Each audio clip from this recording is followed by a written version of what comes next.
बिस्मिल्लाहिर्रहमानिर्रहीम। अस्सलामु अलैकुम वरहमतुल्लाहि वबरकातुहू। कैसे हैं आप सब? उम्मीद करती हूँ आप सब खैरियत से होंगे। तो जैसे कि आजकल की लोगों को ना समझ होते हैं और समझ नहीं होती। तो 100 के दिन जैसे कि कोई इस दुनिया से चला जाता है तो किसी का मियाँ चला जाता है, सरकताज चला जाता है, तो वो क्या करती, बहुत मुश्किल होता है इस दुनिया में जीना, क्योंकि शोहर के बग़ैर कोई ज़िंदगी है ही नहीं। तो इसी तरह मैं आपको बताती चलूँ कि जैसे कि 100 के दिन हैं तो कुछ लोगों को नहीं पता होता। तो जब हजूर पाक सल्लल्लाहु अलैहि वसल्लम पे ये मुश्किल आई, हज़रत हतीजा जब गए तो उन्होंने 100 का दिन कहा, गम का दिन कहा। तो क्योंकि ना कोई किसी से बिछड़ जाए, किसी से दूर चला जाए तो बहुत मुश्किल होती है। इसी तरह आजकल कुछ लोग हैं जो कहते हैं हाँ भाई घर पे रहो, इसको ये 100 के दिन चल रहे हैं, ऐसे ऐसे, पता नहीं होता।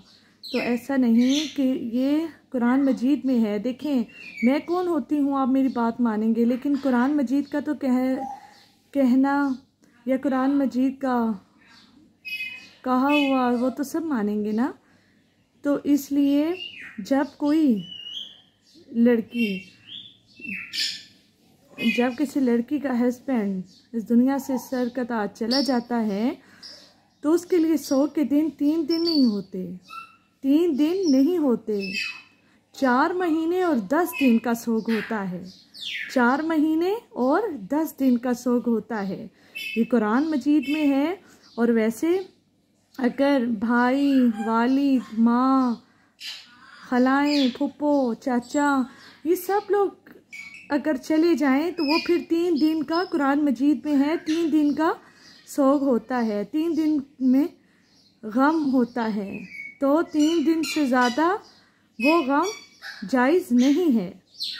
तो इसलिए वैसे तो इंसान का कोई दुनिया से चला जाए, बिछड़ जाए, अपना प्यारा या कोई भी, तो वो तो सारी ज़िंदगी ही गम में रहता है इंसान।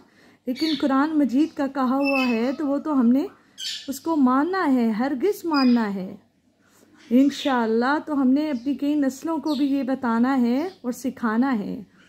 तो इसी तरह ये कुरान मजीद में है, क्योंकि ज़्यादा दिन तक सोग मनाना जायज़ नहीं है।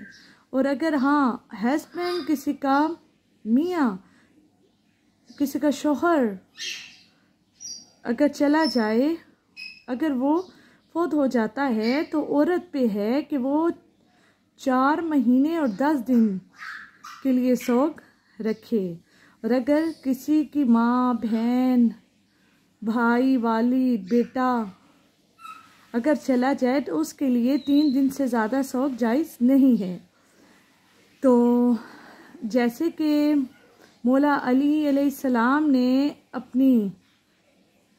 अपनी बीवी फातिमा अल ज़हरा को, उनके जैसे सर के ताज ने उनको कब्र में लहद में उतारा। अल्लाह करे आपके भी सर के ताज, आपके भी शौहर आपको अपने हाथों से